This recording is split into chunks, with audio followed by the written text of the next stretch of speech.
మరియు పరలోక రాజ్యము సముద్రములో వేయబడి నానా విధములైన చేపలను పట్టిన వలను పోలి ఉంది. అది నిండినప్పుడు దాన్ని దరికి లాగి కూర్చుండి మంచి వాటిని గంపల్లో చేర్చి చెడ్డ వాటిని బయట పారవేయుదురు. అలాగే యుగ సమాప్తి యందు జరుగును. దేవదూతలు వచ్చి నీతిమంతులోంచి దుష్టులు వేరు చేసి వీరిని అగ్నిగుండంలో పడవేయుదురు. అక్కడ ఏడ్పును పండ్లు కొరుకుట ఉండును. ఏమంటే ఈ ఉపమానం ఏం చెప్తుందంటే, సంఘం అంటే, పరలోక రాజ్యం అంటే సముద్రంలో వేయబడి నానా విధములైన చేపలను పట్టిన వల. మీకు బాగా తెలిసింది, మీ ప్రాంతం అంతా చేపలే కదా, చేపలు రొయ్యలు చెరువులే కదా, పక్కనే సముద్రం. ఏమని చెప్తున్నాడంటే, పరలోక రాజ్యం అంటే దేవుని సంఘం. మనం ఎలా ఉంటామంటే, వల సముద్రంలో వేసాడట. సముద్రంలో ఎన్నో చేపలు ఉన్నాయి, కానీ ఆ వలలో కొన్ని చేపలే పడతాయి. ఈ ప్రాంతంలో ఎంతోమంది మనుషులు ఉన్నారు, కానీ దేవుని సువార్త వలలో మనం మాత్రమే పడ్డాం. దేవునికి స్తోత్రం. ఆ వలను ఒక ఆయన లాగుతున్నాడట. వలను ఒక ఆయన ఏం చేస్తున్నాడండి? లాగుతున్నాడు. అప్పటి వరకు చేప ఎక్కడికన్నా వెళ్ళాలనుకోండి, కష్టపడి ఈత కొట్టి వెళ్ళాలి. వల్ల ఉన్న చేప ఒడ్డుకు లాగుతున్నప్పుడు అది ఏమైనా ఈత కొట్టాలండి? అది ఆ వల్ల ఉంటే చాలు, దాని బరువు అంతా ఎవరు లాగుతారు? జాలరు లాగుతాడు. యేసు ప్రభు నమ్ముకోకముందు మన జీవితం ఎంత భారమో, మన ప్రతి కష్టం మనకు భారమే. ఇంట్లో సమస్యలు, ఒంట్లో సమస్యలు, సమాజంలో సమస్యలు, అన్ని సమస్యలే. యేసయ్యని నమ్ముకున్న తర్వాత, ఆయన వలలో చిక్కుకున్న తర్వాత మన భారాలు బాధ్యతలు లాగుతున్నవాడు ఎవరండి? యేసయ్య కదా. ప్రశాంతంగా ఉన్నామా? ఏ గొడవ లేకుండా హ్యాపీగా మన జీవితం కొనసాగిస్తున్న వాళ్ళందరూ గట్టిగా స్తోత్రం చెల్లించండి. ఇంకా గట్టిగా స్తోత్రం చెల్లించండి. హల్లెలూయా. మన వలని ఎవరు లాగుతున్నారు? యేసయ్య. బాగుందండి, ప్రశాంతంగా ఉంది. అయితే ఒక రోజు వస్తుందంట. ఆ రోజు వల ఒడ్డుకు వచ్చేస్తుంది. ఎక్కడికి వస్తుంది? వల ఒడ్డుకు వచ్చేస్తుంది. ఒడ్డుకు వచ్చిన తర్వాత వల ఓపెన్ చేస్తాడట. ఓపెన్ చేసి కుర్చీ వల లాగాడు, ఓపెన్ చేసాడు, కూర్చున్నాడు. ఒకసారి మేము బీచ్ దగ్గర ఒక షూటింగ్ చేస్తున్నాం, సాంగ్ షూటింగ్ చేస్తుంటే అతను వలేసి పడవ మీద నుంచి బోటు వచ్చేసింది, వాళ్ళు ఆగుతున్నారు. మేము కొంచెం బ్రేక్లో ఉన్నాం. నేను చూడడానికి వెళ్ళాను, చాలా క్యూరియస్గా అసలు ఎలా ఉంటుంది చేప వల ఓపెన్ చేసినప్పుడు. ఓపెన్ చేసాడండి. ఓపెన్ చేసుకుని చేపలు అందంగా కనపడుతున్నాయి, పక్కన పాడేస్తున్నాడు. కొన్ని బాగానే కనపడుతున్నట్టున్నాయి, పక్కన పాడేస్తున్నాడు. నేను అన్నాను, అదేంటంటే అలా పాడేస్తున్నారంటే అవి వండుకోవడానికి పనిచేయమన్నాడు. అవి వండుకోవడానికి పనిచేయవు, పనికిరానివి అని పాడేస్తున్నాడు. ఈలోపు నత్తలు పడ్డాయి పారేస్తున్నాడు, ఆల్చెప్పలు పారేస్తున్నాడు.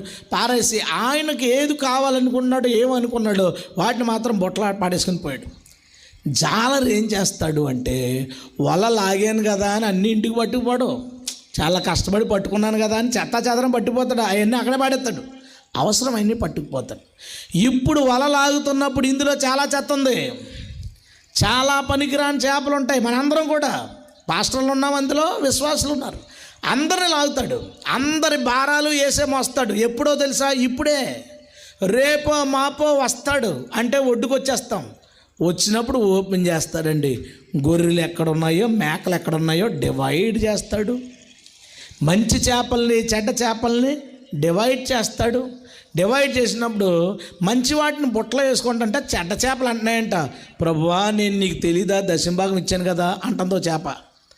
ఇంకొక ఆవిడ అంటుంది, ప్రభువా 21 రోజులు ఉపవాసం ఉన్నా నేను గుర్తున్నానా అంటుంది.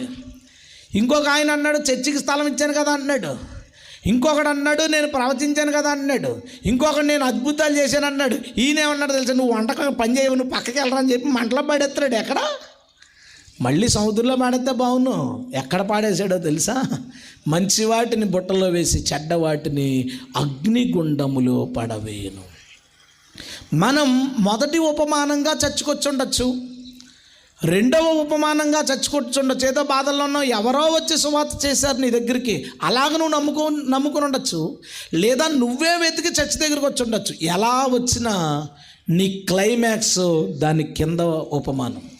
నీ క్లైమాక్స్ ఏంటంటే, ఒకరోజు దేవుడు వల ఓపెన్ చేస్తాడు.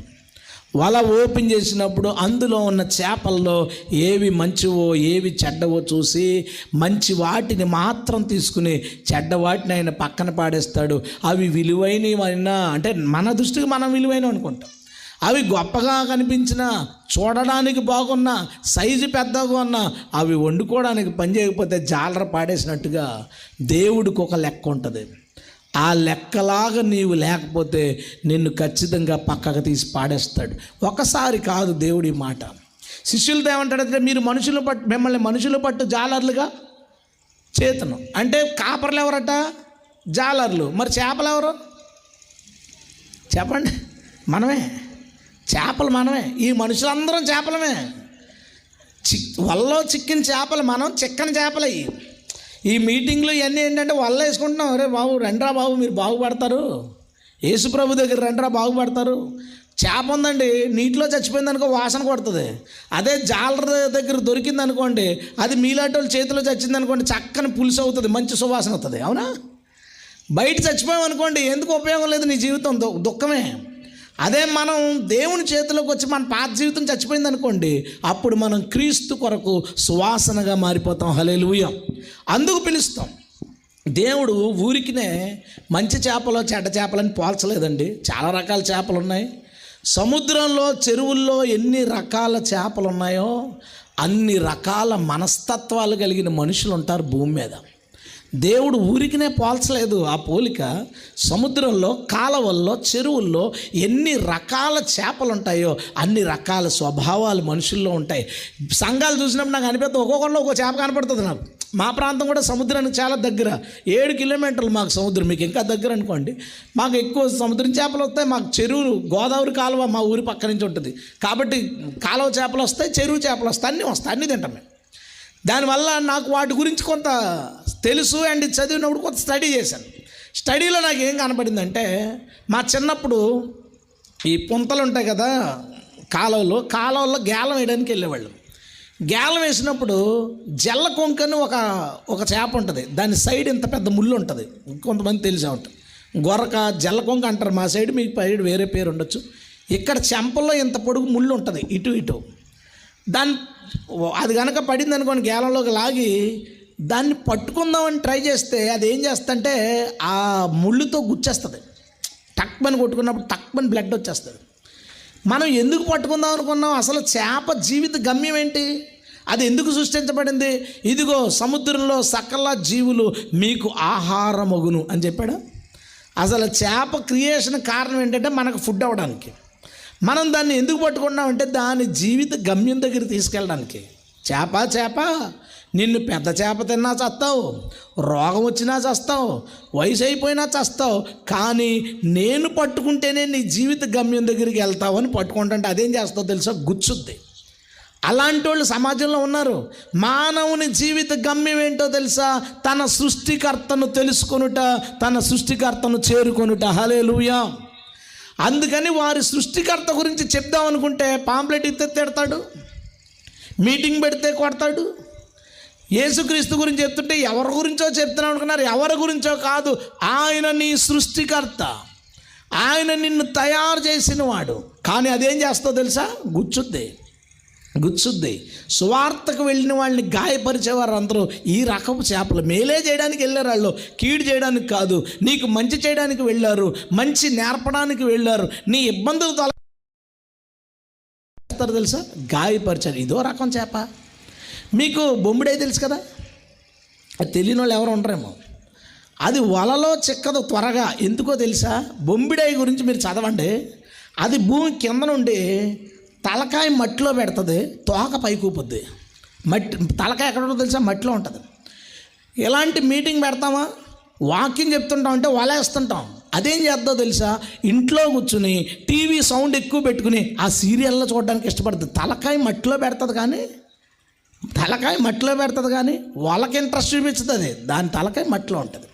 లేదా తలుపులు వేసుకుంటాడు, లేదా మేడ మీద ఎక్కడికో పోయి సిగరెట్ కాల్చుకోవడం, ఎక్కడికో పోయి రేపు పేకాట ఆడుకుందాం అని పోతాడు. మా ఇంటి పక్కన కోటం పెట్టారు బాబు, ఈ కోటం అయిపోయేదాకా బయట ఎక్కడో తిరుగుతూ ఉంటాడు. తలకాయ మట్టిలో పెట్టడానికి ఇష్టపడుతుంది కానీ అది వల్లోకి రావడానికి ఇష్టపడదు. ఇదో రకం మనుషులు ఉన్నారు. ఇదో రకం మనుషులు.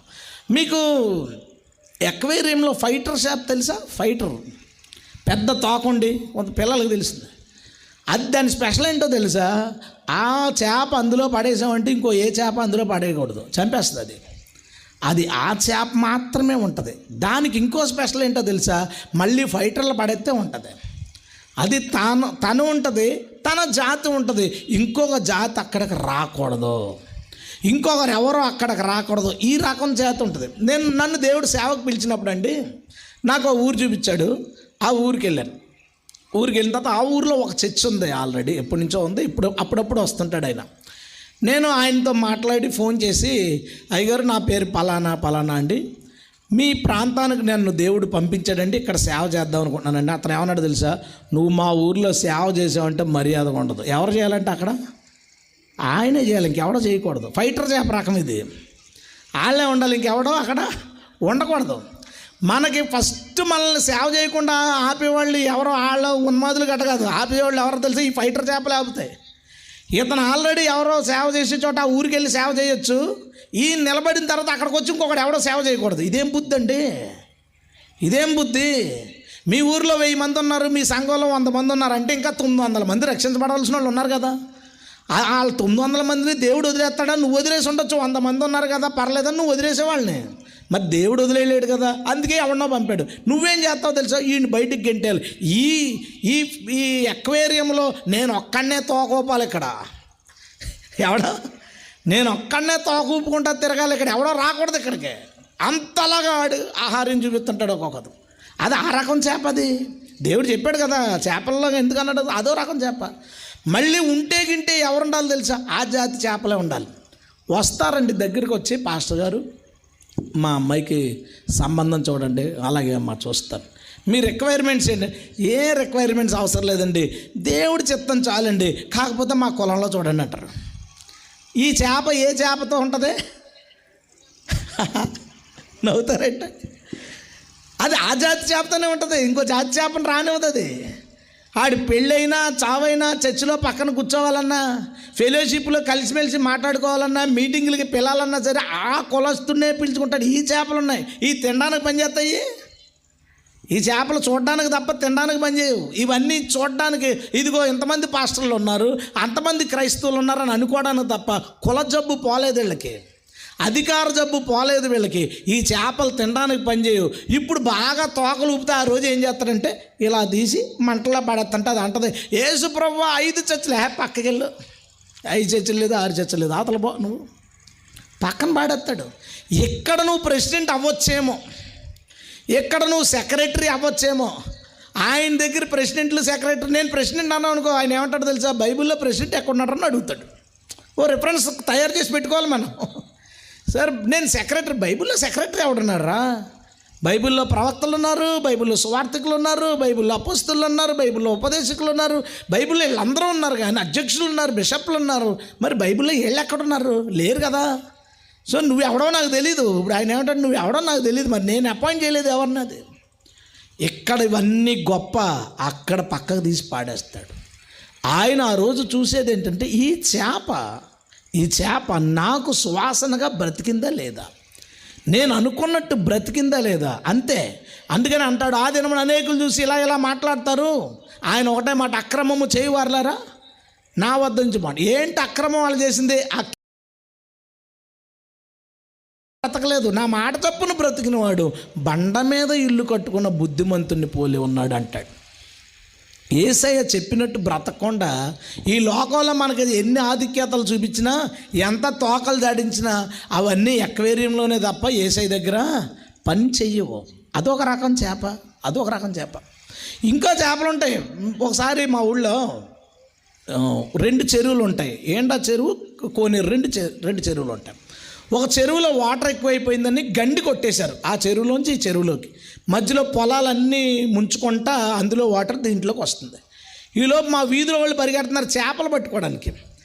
ఎలా పరిగెడుతున్నారు సార్? గొడుగు పట్టుకుని ఒకడు వెళ్తున్నాడు, చీర పట్టుకుని ఒకడు వెళ్తున్నాడు. నాకు అర్థం అలా, చీరతో చేపలు ఎట్లా పడతారు, గొడుగుతో చేపలు ఎలా పెడతారు? ఇది నాకు తెలుసుకోవాలి.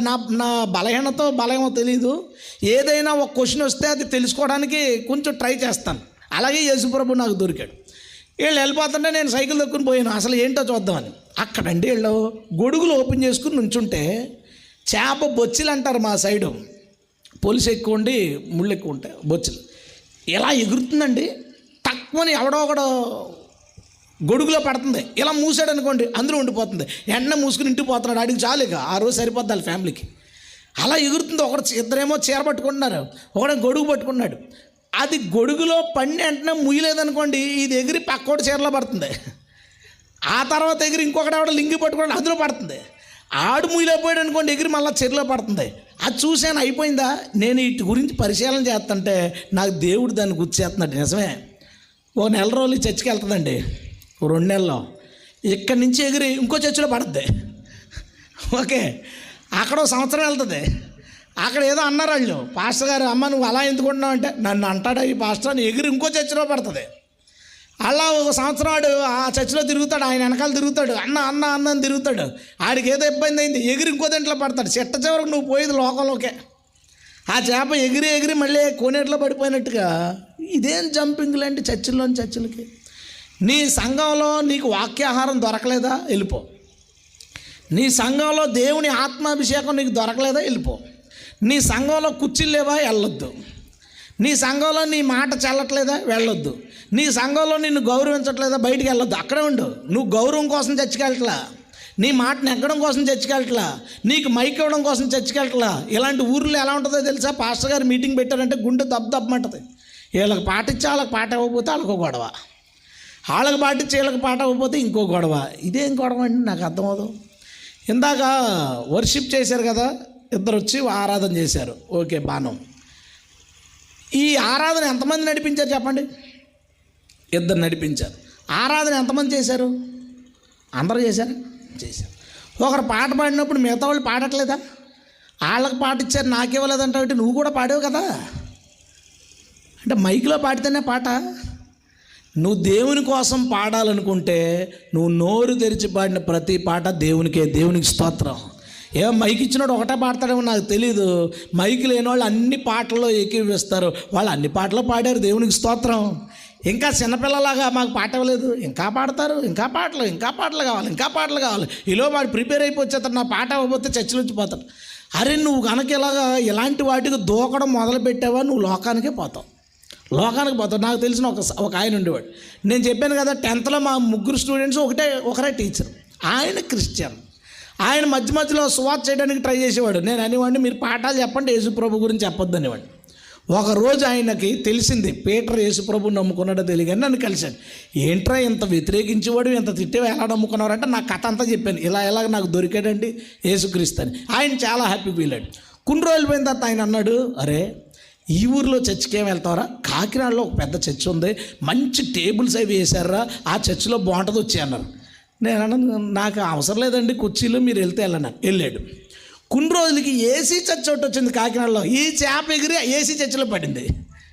కొన్ని రోజులు పోయిన తర్వాత ఆ చేప గురించి సమాచారం ఏంటంటే ఎగిరి యెహోవా సాక్షుల చర్చిలో పడింది. అది యెహోవా సాక్షిలో కలిసిపోయింది. ఎగిరే చేపలన్నీ అదే పని. ఇంకా నీవు దేవుని కోసం వెళ్ళు. దేవుని వాక్యాహారం ఎక్కడ దొరికితే అదే నీ జీవితం. గౌరవం ఘనతలో ఏం అవసరం లేదు, దేవుడే మనకు కావాలి. దేవునికి స్తోత్రం. ఎలాగ నువ్వు ఈరోజు రేపటి నుంచి మీరు చేపలు అనుకునేటప్పుడు దాని సంగతి చూడండి, అది ఏం చేస్తుంది, దాని ఉద్దేశాలు ఎలాగున్నాయి, దాని ఆలోచన ఎలా ఉన్నాయో చూడండి. ఎలక్ట్రిక్ ఈల్ అనో చేప ఉంటుంది, మీరు నెట్లో సెర్చ్ చేస్తే దొరుకుద్ది. ఎంత ఉంటుంది చేప. ఒకసారి ఒక ముసలి ఒడ్డు మీద, ముసలి పిల్ల ఒడ్డు మీద ఉందండి. ఈ చేప పక్కన అలాగా ఒడ్డుకొచ్చి అలాగ గాలి పీల్చుకుంటుంది. అది నేషనల్ జియోగ్రఫీలో ఉంది వీడియో. ఈ ముసలి చేప చూస్తుంది తినేద్దామని. నేను చాలా క్యూరియస్గా చూస్తున్నాను ఏం జరుగుతుంది, ఎందుకంటే పరిశీలన చేస్తున్నాను కదా చేపల గురించి. ఒక్కో చేప గురించి చూస్తుంటే ఈ ముసలి టక్మని దాన్ని పట్టుకుంది. పట్టుకోగానే చేప కొట్టుకోవట్లేదు, ముసలు కొట్టుకుంటారు, టప్ప కొట్టుకుని ముసలు తిరగబడిపోయింది, ఇలాగా చచ్చిపోయింది. చేప నీటిలోకి పోయింది. ఈ ఎలక్ట్రిక్ ఈలు మామూలుగా కనబడే చేప ముళ్ళు ఉండవు, గంభీరంగా ఉండదు, చాలా సాఫ్ట్గా ఉంటుంది. కానీ దాంట్లో పవర్ ఉంటుంది, ఎలక్ట్రికల్ పవర్ ఉంటుంది. అది మనిషి నడుంకు చుట్టుకుంటే 2 నిమిషాల్లో ఎలక్ట్రిక్ షాక్తో మనిషిని చంపేయగలదట. అలాంటి ఎలక్ట్రిక్ షాక్ ఉంటుందండి. చూడడానికి మళ్ళీ మామూలుగానే ఉంది, చాలా సింపుల్గా ఉంది. ఈ రకం క్రైస్తవులను చెప్పనా చర్చిలో ఆ అమ్మాయి చాలా మంచిగా కనపడుతుందండి, తల ఎత్తదండి, చాలా సైలెంట్గా ఉంటుందండి, పాటలు చక్కగా పాడుతుందండి. సడన్గా ఒకరోజు వాళ్ళ నాన్నగారు ఫోన్ చేసి మా పాప కనపడలేదండి, ఎవరితోనో లేచిపోయింది అంటాడు. షాకే. ఇక్కడ యూత్ పిల్లలు కుర్చీలు అన్నీ వేసేస్తుంటారు. సడన్గా రూబేన్ గారు అలాగే వెళ్తుంటే ఎవడో సైడ్ కూర్చుని వాళ్ళు మందు బాటిల్ ఎట్టుకుని కూర్చుంటే వాళ్ళ పక్కన కూర్చుని ఉంటాడు వీడు. షాకా కాదు అది. పాస్టర్లకి షాకులు ఇచ్చేవాళ్ళు ఉంటారు చర్చిల్లో. ఇక్కడ ఇలా ఉంటారు చాలా సింపుల్గా. ఎక్కడో పెళ్ళికి వెళ్తావు, నువ్వు పెళ్ళికి వచ్చావు, నేను చూసి ఈవిడ ఎవరంటావు, మన చర్చి మెంబర్ లాగా ఉంది. ఇక్కడేమో జిడ్డు మొగాలు వేసుకుని చాలా తగ్గింపుగా చీరలు ఇలా కప్పుకుని చాలా సింపుల్. అక్కడేమో నీ సంగతి చూస్తే ఆశ్చర్యపోతాం మేము. నువ్వేనా? ఆశ్చర్యం, షాక్. మనుషులకి షాకులు ఇచ్చే చేపలు ఉన్నాయి చర్చిల్లో. దేవుడు ఊరికినే అన్నాడా? ఊరికినే చేపలతో పోల్చాడు అనుకున్నారా? అన్ని రకాలు ఉన్నాయి. మట్టగడసలు తెలుసా మీకు? ఆఖరిగా క్లోజ్ చేస్తా. మట్టగడసలు తెలుసా మీకు? వాటిని కొని తెచ్చి తట్లో పెట్టి నువ్వు పడుకో, పొద్దున్న వండుకుందామని పొద్దున్న వేసరికి ఒకటి కూడా సాగదు. మిగతా చేపలు ఏం చేస్తాయి? చచ్చిపోతాయి. అసలు చేప ఏమవ్వాలంటే మన దగ్గర చచ్చిపోవాలి, అది సాగదు. దాన్ని తీసుకుని బూడి తట్టుకుని రుద్దుతుంటే ఇంకా కదులుతుంది. మళ్ళీ దాంట్లో ఉప్పేసి రుద్దుతుంటే ఇంకా కదులుతుంది. దాన్ని కోసేసేదాకా కదులుతూనే ఉంటుంది. అంటే అర్థం ఏంటంటే ఈ చేప త్వరగా చావదు. ఇప్పుడు ఇక్కడున్న వాటిలో ఎక్కువ చేపలు ఏంటో తెలుసా? ఇవే. ప్రభు వాక్యం ద్వారా మాట్లాడతాడు, నువ్వు ఈ పాపం చేస్తున్నావని. చావడాడు. ప్రభు నన్ను క్షమించు తండ్రి, నేను ఇంకెప్పుడు ఈ పాపం చేయనని చావడాడు. అది ఉండొచ్చుకుంటాడు. ఎందుకు చావడాడు? వీడు మట్టగెరసగాడు, వీడు అత్తడేటి, వీడు చావడం. ఆడు వాక్యం వింటాడు. ఒకరోజు ఈ డిప్ప ఎక్కడెక్కడ కొట్టించుకుని ఇలా పైకి లేపి ఇక్కడ రంగు వేసుకుని వస్తాడు చచ్చికాడు. అది ఎలా ఉన్నాడంటే చావడాడు. ఆడు 10 సంవత్సరాలు కూడా తిరుగుతాడు. ఆవిడ 5 సంవత్సరాల నుంచి చచ్చిపోతుంది. వీళ్ళ 4 సంవత్సరాల నుంచి వస్తాడు. ఆడు మందు మానరు, సినిమాలు మానరు, షికార్లు మానరు, ఆడు ఫోన్లో చెత్త చూడడం మానరు. ఇవి ఏంటి? ఏం చేపలు ఇవి? చెప్పండి గట్టిగా. చావాలి. దేవుని వాక్యం విన్నప్పుడు గుండెల్లో పొడవబడి చావాలి. మేము విశ్వాసులుగా ఉన్నప్పుడు చర్చిలో వాక్యం ఏదన్నా చెప్పినప్పుడు దేవుడు ఏదన్నా మాట్లాడితే అది ఎంత పెద్దదైనా సరే ఏడ్చి వదిలేసేవాళ్ళం. నేను సేవకు వచ్చిన కొత్తలో లేదా ఎక్కడికైనా వెళ్ళినప్పుడు వాక్యం చెప్పిన తర్వాత వాక్యం విని విశ్వాసులు చివర ఏడ్చేవారు. ఆఖరి ప్రార్థనలో ఏడ్చి, అవును ప్రభా నేను ఇలాంటి పాపంలో ఉన్నాను, నన్ను క్షమించాను. ఇప్పుడేంటో తెలుసా? నో క్రయింగ్స్. నువ్వు ఏడ్చేవంటే ఎందుకు ఏడుతావు అంటే ఇల్లు కావాలి నీకు, అందుకు ఏడుతావు. లేదా ఎందుకు ఏడుతావు అంటే పిల్లలు పుట్టలేదు, అందుకు ఏడుతావు. నేను పాపిని ప్రభా, నా జీవితం మారలేదు, నేను ఇంకా ఈ తప్పులో ఉన్నాను, నన్ను క్షమించని ఏడ్చేవాళ్ళు ఎంతమంది ఉన్నారు? ఎంతమంది తమ పాపులమని తమ పాప జీవితం గురించి ఏడుస్తారు? ఎంతమంది తమ తప్పిదాలు తెలుసుకుని ఏడుస్తారు? ఆ ఏడుపు విలువ తెలిసిన తర్వాత నేను ఏడడం మొదలుపెట్టి అప్పటిదాకా ఏడుపులు అంటే ఇష్టం ఉండేవి కాదు క్రైస్తవులు. ఎందుకు ఏడుస్తారు? అర్థమైంది. తమ దౌర్భాగ్య జీవితాల గురించి ఏడుస్తారు, లేదా ఇతరులు రక్షించబడడం కోసం ఏడుస్తారు, తమ కుటుంబీకులు రక్షించబడడం గురించి ఏడుస్తారు. ఆ ఏడుపు విలువైందని తెలిసింది, నేను కూడా ఏడడం స్టార్ట్ చేశాను. ఈ రాత్రి మనం అందరం ఏం చేయాలో తెలుసా? మన హృదయాలు ఇంకా మారలేనందుకు, చేపలుగా మన జీవితాలు ఇంకా సార్థకమై జాలర్ చేతిలో చావనందుకు, ఇంకా సువాసన భరితమైన రూపంలోకి మనం మారినందుకు బాధపడాలి. ఏదోలాగా వచ్చాం, మొదటి రూపంలోనో రెండో రూపంలోనో దేవుని సంఘంలోకి వచ్చాం. మనం మారకపోతే, దేవుడు అనుకున్న రూపంలో లేకపోతే నిర్దాక్షిణీయంగా తీసి పక్కన పడేస్తాడు. ఈరోజు దేవుడు నన్ను దీవించాడండి, నేను అనుకున్నది జరుగుతుందండి, నా ప్రార్థనకు జవాబు వస్తుందండి, నాకు మంచి దర్శనాలు వస్తున్నాయి చెప్పచ్చు. వల లాగుతున్న టైము నీతో దేవుడు ఉన్నట్లు లాగుతాడు. కానీ ఒకరోజు ఒడ్డుకు వస్తాం, ఆ రోజు ఇవేమీ లెక్కలోకి తీసుకురాడు.